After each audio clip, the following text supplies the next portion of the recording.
इस लेक्चर में हम आर्डिनो एरे के बारे में बताएंगे। तो हम वैसे भी जानते हैं जो भी प्रोग्रामिंग लैंग्वेज हुआ करती हैं उसमें एरे एक यूज़र डिफाइंड डेटा टाइप की तरह बिहेव करता है। एरे बनाने के लिए हम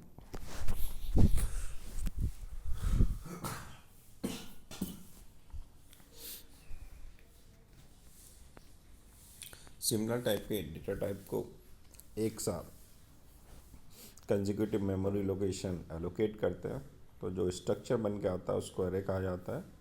तो यहाँ पर हम एरे की डेफिनेशन देख लेते हैं कि एरे एक is a consecutive group of memory location that are the same data type. उनका डेटा टाइप जो होना चाहिए वो सेम होना चाहिए। We specify the name of array and the position number of the particular element in the array। जो भी हमने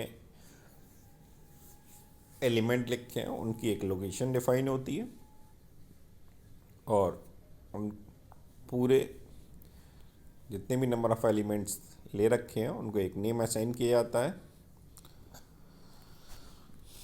array is normally built from the data type like integer, real, character, boolean, इनसे बनता है। और इसको हम ये कह सकते हैं कि यह एक मल्टीपल वेरिएबल्स का कलेक्शन होता है और उन मल्टीपल वेरिएबल्स को या डिफरेंट वेरिएबल्स को हम एक्सेस कर सकते हैं विद देयर इंडेक्स नंबर। जैसे कि हमने यहाँ एक एग्जाम्पल में दिखा रखा है कि एक एरे डिक्लेयर किया ए आर नाम से, उसके बाद हमने इंडेक्स डिफाइन कर रखा और उसको इक्वल टू 10 वेरिएबल वैल्यूज़ हमने असाइन कर दिए। तो ए आर जो है वो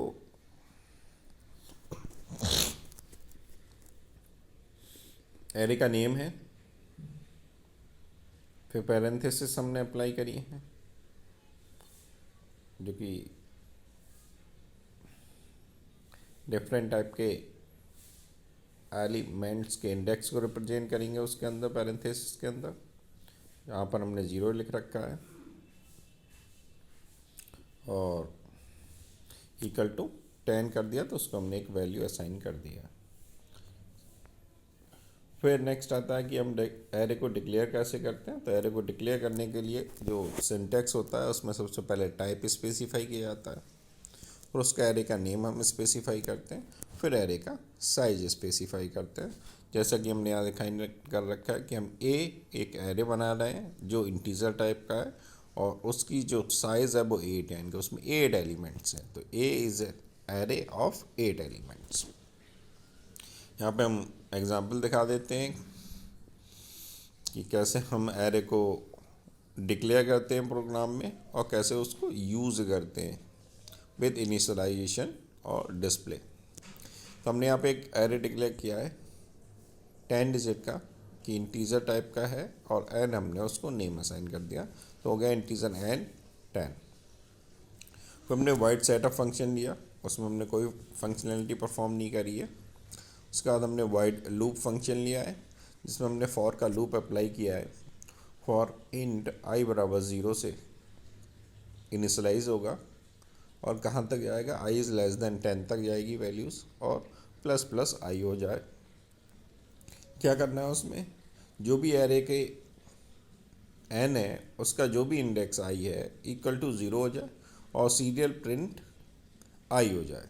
आई को हमने प्रिंट करा दिया तो सीरियल प्रिंट स्लैश आर करा दिया, इस रंग से हमारा एरे प्रिंट होता रहेगा। फिर हमने ये लूप हमारा कंप्लीट हो गया, वैल्यूज़ को असाइन करा दिए हैं यहाँ पर सारे एरेज को। नेक्स्ट है फिर कि हमने दूसरा लूप चलाया जो हम अब एरे जो हमारा स्टोर हुआ है, जो वैल्यूज उसकी स्टोर हुई हैं उसको डिस्प्ले कराने के लिए। तो इंटीजर जे इक्वल टू 0 होगा, फिर जे लेस देन 10 तक चलेगा, प्लस प्लस जे हो जाएगा और इसको भी हम same as it is print करा देंगे, सीरियल प्रिंट एन जे तो जो भी एरे है और उसकी पर्टिकुलर लोकेशन पे N0 पे जो होगा वो डिस्प्ले का आएगा, N1 पे जो डिस्प्ले का आएगा, N2 पे एंड सो ऑन, ऐसे जितने भी 10 डिजिट्स हैं इसकी रेंज वो डिस्प्ले के आएगी और सीरियल प्रिंट चलिए शार कर दिया। तो इस ढंग से हम एरे को डिक्लेयर करते हैं और यूज़ करते हैं इन एंड्रॉयड प्रोग्रामिंग। इसका आप आसानी से यूज़ कर सकते हैं। ठीक है, फिर इस लेक्चर में इतना ही है। Thank you.